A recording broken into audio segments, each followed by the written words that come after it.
What if I told you this mega mansion was once a for sale property that nobody wanted to have anything to do with for 6 years, till this man turned it to the most successful and profitable hillside flip of all time in Los Angeles history. My name is Arvin Haddad. I'm the How to Buy a Mansion guy. Let's watch this Architectural Digest video together as a case study.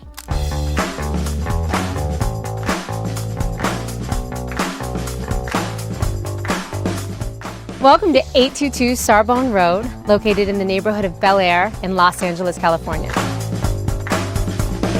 All right, let's talk about the location because this is important. This is considered Lower Bel Air, and it's one of the best streets in Lower Bel Air because not just it's very close to the city, but you also get incredible views of not just Century City, but also downtown Los Angeles. And that makes it very, very expensive. This property was recently completed in 2018 by Ardie Tavangarian of the Ardie Group. It boasts 9 bedrooms, 15 baths, approximately 22,000 square feet, and is priced at $88 million. This property ended up selling for $75 million after being on the market for less than a year, which is extremely impressive. But the best part is that Ardie purchased this property for only $11 million. Probably spent around $25 million on it, and the rest is profit. And this turned all heads around to hillside properties. He demonstrated that if you do a lot of things right, you can turn an undesirable hillside property to a record-breaking exit. And that trend today, my friends, is still continuing today in Los Angeles. Right to the right of the entrance, you have a 6-car elevator. Now, what's interesting is that the old house, there's some really old pictures of the old property that was on the market over here for 6 years that nobody wanted to buy, had a feature like this. I don't know if they had an actual car elevator at the time, but it had a garage that was on the side of the property. So he didn't even change this part. But see if you can spot the flaw of the $75 million sale in 2018, okay? Pay attention, it's coming up. It goes down fully flush, so you don't even know that it's a car elevator. And you could park 2 cars right on there, and then 2 cars could be floating over 20 feet high. So you choose what car you want, you pull it right out into the turnaround, and then it spins you around and spits you right out the gate, just like Batman. We're on the front entrance of the house still, and there's a garden, olive trees. You have this beautiful water feature for the sound. And here's that seamless indoor-outdoor living of Bel Air, where it opens up to the house, so it really lets you in, and it has that perfect blend. Did you catch all the flaws? There are 3 flaws in this whole intro. Did you catch them? I'll give you 3 more seconds. 3, 2, 1. That car elevator is a negative. As cool and gadgety as you think it is, every day playing that car elevator, moving the car out is just annoying. Yes, it will be a cool party trick, but the convenience of it is negative. You don't have enough of a ramp to actually have a proper garage. And if it breaks down, and sometimes these gadgety stuff do break down, guess what? Your cars are stuck there. You got to wait a couple days till somebody comes and fixes it. The second flaw, you're not even straight entrance to the property. You're off center. Your entrance is off center to the house. And the third element is that you're literally on the street. There's no motor court. There's no frontage. You're on the street. For a $75 million property, you have no frontage. Your front setback is horrible. But guess what? When I walked this property, I didn't even notice that because I was distracted by that beautiful table. And I was wondering, is this the outdoor dining table? Wow. I even forgot I'm in the entrance of the property. He completely distracted you and told you a setting that you're already in it. You already have started the experience. It's an incredible achievement to turn the front yard of a house into an oasis that you would think it's the outdoor dining. Beautiful, beautiful execution. There's a lot more flaws in this property. Pay attention, see if you can spot them. We're now at the entrance of the home with this massive solid glass pivot door. You also have a facial recognition and a finger recognition here to let you in, so you can program the entire house for security. This brings you straight into the living area, which all accentuates the massive view.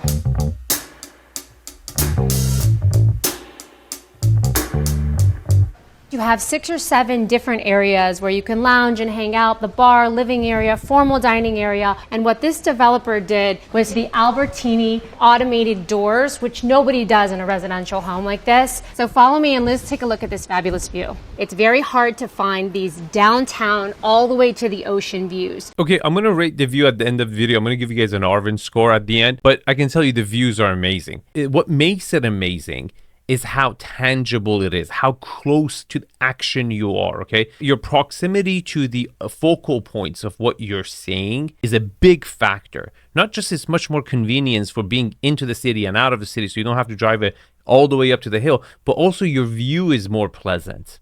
The main living room opens up into the kitchen family room. You're facing the view again. You have outdoor dining with a fire pit, indoor lounging, and then it all parlays into the kitchen. So in this main kitchen, behind all these custom Italian doors are the refrigerator, fully equipped, storage behind the others. You also have your multiple ovens. Everything you need is all tucked away in here. Now, I'm going to show you the chef's kitchen. Follow me.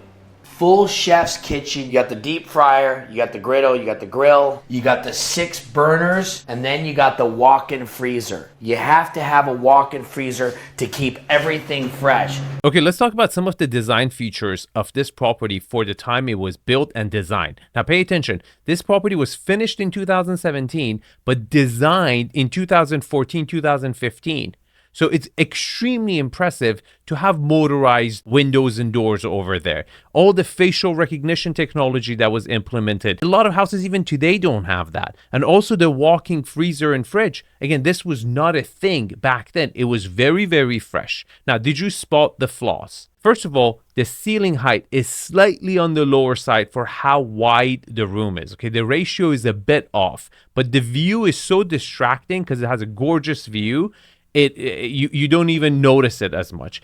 But what's really obvious, and it should be obvious to you, is that you're not level with the backyard when you enter, and you're 2 floors away from the backyard. It's a very, very steep hill. Very, very steep hill. And that is a humongous negative. The beauty of this house is its symmetry and its design, finish, and detail. And what you don't know when you're walking by this gorgeous stone is that it's actually a powder room. You have the backlit floating onyx sink, and then you have the dual his and hers powder rooms. This is more of a function of a very high-end chic hotel, so no one ever has to wait when you're having a party. This is the most important room in the house. That's what I think. Full face recognition, ballistic door, and I'm taking you in to the Yes Master Suite. And when I say Yes Master, that means it's got to have that ultimate wow factor. Yes Master. That's crazy. Okay. Did you pay attention to the palette and material and textures used in this property? Did you notice this whole ground floor? I think it's French oak, the darker floors, right? But he's also continuing it on the ceiling. He's matching it, right? He's doubling down on that dark feature, but he's also bringing that earthy tone, vein cut travertine with that has that kind of, it has some brown tones in it, right? 2 very strong features. But he's not introducing other elements, right? And to me, when I first saw it, I was like, no one else is doing anything like this in Los Angeles. People were still doing white boxes over and over and over, and his product stood out and was completely differentiated from all the other products in Los Angeles at the time. And I don't know if you noticed, but all his primary bedrooms, even on the projects that he's currently building, like the San Onofre that just finished, and other projects he's introduced since then. Villa Siena, I have a video on each one of them. If you want to watch those, subscribe to the channel. I have videos on all his properties. They all have this primary suite that also has facial recognition. So your entire primary suite acts as your safe room, right? And that's pretty significant. That's like thinking like when you're going on vacation, you don't need to put everything in a safe. You just leave your primary bedroom and it already locks up and everything is safe in there. You're in the master bathroom suite. It's that open, seamless, indoor-outdoor floor plan. So we got the white onyx, which I think is beautiful, and they lit it up, so it's really a touch of elegance. You step into the shower, follow me into the shower. You have the big bench so you can sit down and relax. You have the 4 shower massagers. You have the 2 heads. And let's say you get bored and you're like, you know what? I need a little more of that outdoor. The 3 knobs, the middle is the outdoor shower. There it is, the rain shower. Pretty cool, right?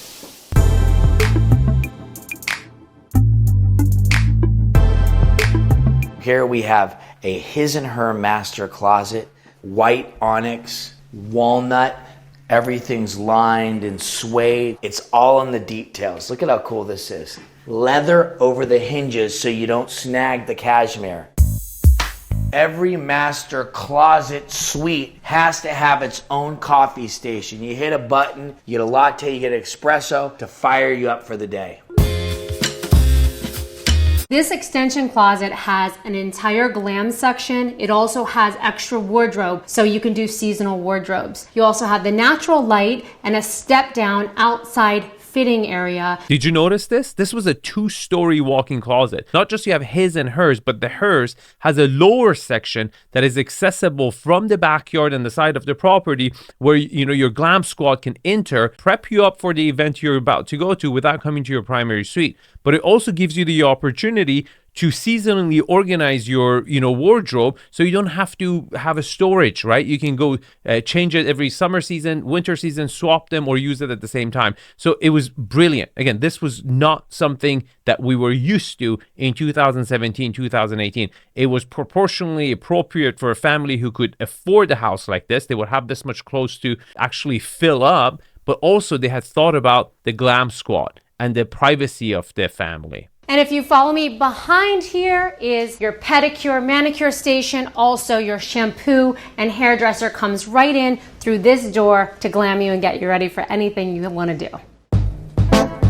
Here we are on the 2nd floor. With my favorite part is the 0 deflection staircase. As you can see, there are no walls holding this staircase up. Okay, the staircase is okay. I've seen nicer, but the most impressive part that was executed is the fact that the lower level, the 2nd floor we were on, is viewable and accessible from the upper floor. You see, this tease that you see the lower floor, it creates continuity. If you try to close that space up to maximize the square footage on the upper floor, you make it way more obvious that you're an upside down house. You have a reverse floor plan. This way, when you create this tease that, hey, there's another level there, you ignite curiosity and continuity. You make it less obvious that something is there, and you kind of turn the negative into some sort of a positive.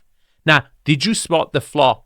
There is another flaw on the upper floor, and we transitioned to the lower floor without you noticing it. Did you notice it? There's only 1 bedroom on that floor. That primary bedroom is the only bedroom upstairs. And that's a massive negative for a family with a young kid. It almost eliminates the property. I mean, imagine on a mega mansion and you have a newborn. What the hell are you going to do, right? Or kids, up to age 3. Like, can you imagine your kid waking up in the middle of the night and they have to go through a mansion to get to you? They'll get lost on their way up, right? It's a negative. Come take a look at one of these 7 guest rooms. This one I would say is one of the most unique. Of course, you're view-centric, overlooking the massive infinity pool, and this architectural wall here that has round edges is really phenomenal. In the guest bathroom, you have your Japanese soaking tub, which is a solid piece of Carrara marble, hundreds of pounds, and you're bathing here and overlooking the view here. You also have a really large steam shower so the guests can unwind and get that spa-like experience. I think this is one of the biggest flaws of the property, that just the tile, small marbles they've used. I think it's really ugly. He doesn't do this anymore. I think this is an improvement he's made throughout his next properties because he's realized he doesn't need to cheap out. Right? I don't think he knew he's going to get such an incredible exit. But this property really took him from a very good developer to the best developer in Los Angeles, hands down. Another amazing feature in this guest suite is the Albastino glass windows that open all the way up and lead you out to this balcony patio that is a few hundred feet long, and it shares and connects to the other guest rooms. And of course, no deck and no guest suite is comfortable unless it has a 30-foot fire feature that frames the beautiful view. Did you notice that? Your second floor, you still have to take another set of stairs to get to the backyard. When you enter the property, you're two floors away. But the way he makes the transition from the upper floor to a lower floor by teasing, right, and showing a little bit of down floor, you're just so distracted and you're so curious that you will find this annoyance way later after you purchase the property. Right on the second floor, we have the man cave. Come in. We have the whiskey bar. We have the candy wall and the 3,000 bottle wine cellar with the cigar humidor. This is every man's dream. Right off the man cave, we have the home cinema. This is the most exquisite theater. You have the clouds on the wall, you have the walnut wood, you have all the most finest leathers, and it's 4D Dolby Atmos sound. That means you're going to be hearing sounds from every which way. Okay, the man cave, he cheaped out a few things. I really believe he was not exactly sure he's going to get the huge exit. So in some parts, he was trying to save money. But the movie theater, this was new. At the time, most modern homes would try to do movie theaters that look like the AMC movie theater. He really created this trend of creating movie theaters that really belonged into a home. It was a kind of an extension of a living room. It still had the format and the setup and the elevation of a movie theater, but it felt a lot more homey. And again, this was really, really new at the time. Now everybody goes with the same format. I just love books, and this library is so cozy yet architectural. So you have all of your books here displayed up a staircase, giving you a double-decker library. It's so cool. Right off of the library is the indoor-outdoor gym. Follow me. Should I get on the treadmill? So this is a really great space in here. You have open walls. You're looking right outside. Okay, at the time, the gym equipment was like nobody had ever seen it. It still looks amazing, and he uses the same type of equipment and brings that aesthetic of old. You wouldn't expect this in a modern home, right? This is kind of, it's showing heritage, right? Even with the equipment that it goes with the, the wood feel of the property itself. But what I really like about the gym is the fact that it's an indoor-outdoor gym, so you can get out, get fresh air. It feels much better working out in a gym like that.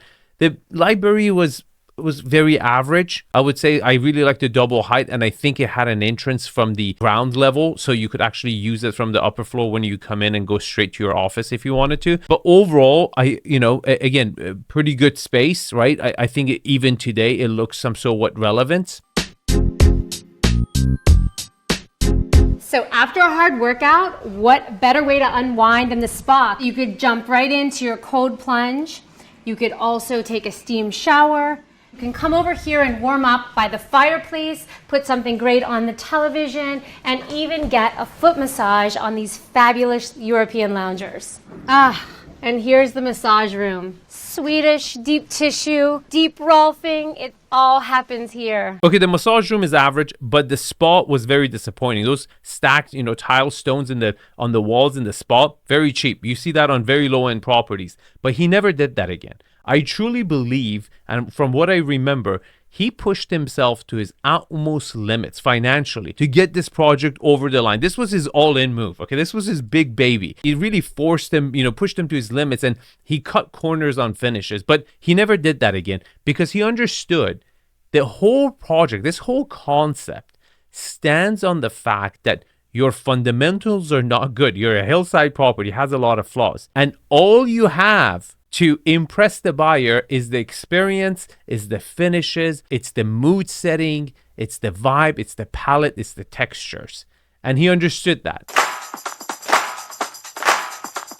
Right outside the spa, step down for some sunbathing, onto the yard and pool. Here you have your Zero Edge Infinity Pool, 250 feet. This fantastic pool was actually designed around a very sacred specimen. It is a jacaranda tree. This tree is so special, Ardie made the pool float all the way around the tree. Coupled with the fire pit and a 9x12 LED screen that pops out from the ground. So you can watch your movie while taking a dip in your hot tub, or while you're taking a swim. This is the life. Okay, two things. If you take those stairs down, there are two guest suites. that I remember when I visited this property, he had some challenges with it. I don't know if the water from the pool was leaking. There were some issues with these 2 guest suites that he was really working hard to figure out. But the most impressive thing as far as design goes is the shape of this pool.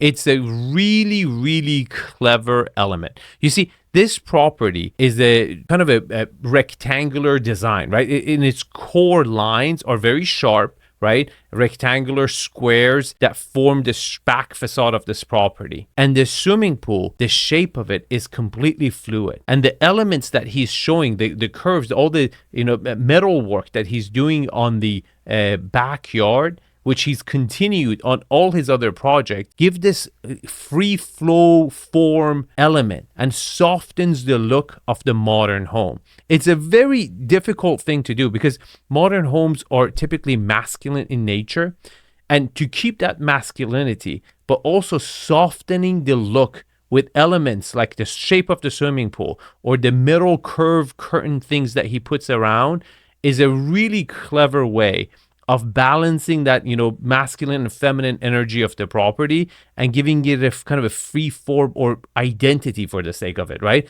It creates an identity, a persona. The property has a persona at that level. And I think it's brilliant. This rooftop deck is equipped with the first ever residential Tesla solar panels. You have very low electric bills, and you also have built-in gardens, olive trees and succulents adorning your entire outdoor experience. Automated sunshades, close them right up with the touch of the button. If you want that sun experience, you have your chaise lounges straight over here facing the view. Okay, the rooftop is beautiful, but I don't think it will ever get used because I don't think it will ever be able to compete with the backyard. And the backyard, you had great downtown LA views, you had a better bar, you had these elements, it was much more zen.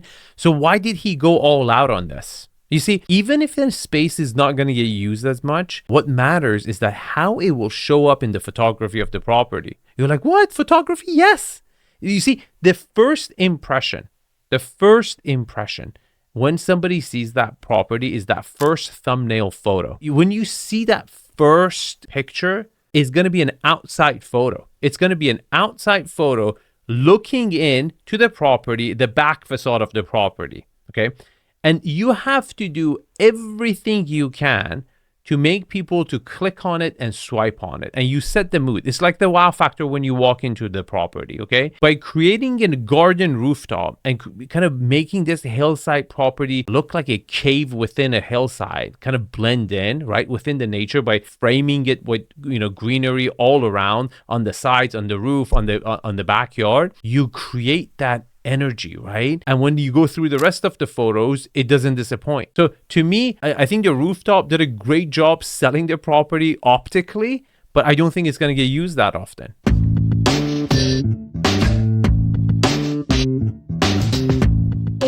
Sorbonne. It's got the gym, the spa, the salon, infinity pool, the car elevator, the home theater, the catering kitchen, herb gardens, outdoor shower. And you can't forget about the 270-degree views.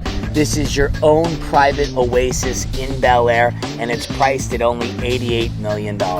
Okay, let's give it an Arvin score and tell you guys if you should purchase a property like this or not. But before I do that, are you planning to purchase a property? Do you want me to give you a thumbs up or thumbs down? Do you want me to tell you what I think about the property you're planning to buy? Tell you everything positive and everything negative? Everything that your real estate agent, your contractor, your architect won't tell you? Join the Buyer's Lounge. Every Thursday, 10 a.m. to 11 a.m. Pacific Standard Time, I go live and answer questions that you have about a property you're planning to buy. Okay, here's the Arvin score. Location, it's a 10. Lower Bel Air, Name Street, absolute 10. Lot quality, I'm going to give it a 3. The topography is horrible. It's a heavily sloped lot. Lot utilization, you don't have the frontage, right? Your side yards are okay because the way it sticks out on the curve, but you just don't have that. And for that reason, I'm going to give it a 7. Privacy, it's a very private property. Very few houses, I don't think any, in fact, look into the property. I'm going to give it a 9. Lot orientation, you're south west facing. You're going to get a lot of natural light. Positioning is fantastic. It doesn't get much better than this. I'm going to give it another 9.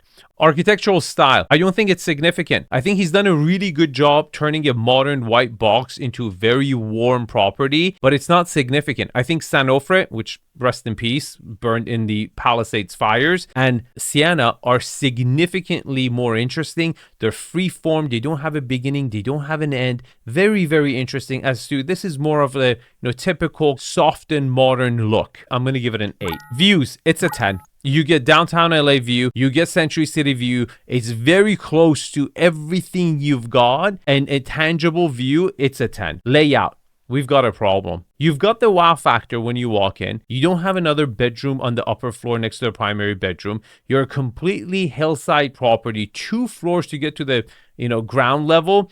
I'm going to give it a 5. Scale and volume. Look, I think the ceiling heights on this property was perhaps the lowest out of all his other properties, but the rest of the proportions were pretty good. I'm going to give it an 8. Finishes, I'm going to give it an 8. It's impressive that a lot of it's still relevant today, but as you saw in the spa and in the secondary bathrooms, it was just not up to par to his other properties.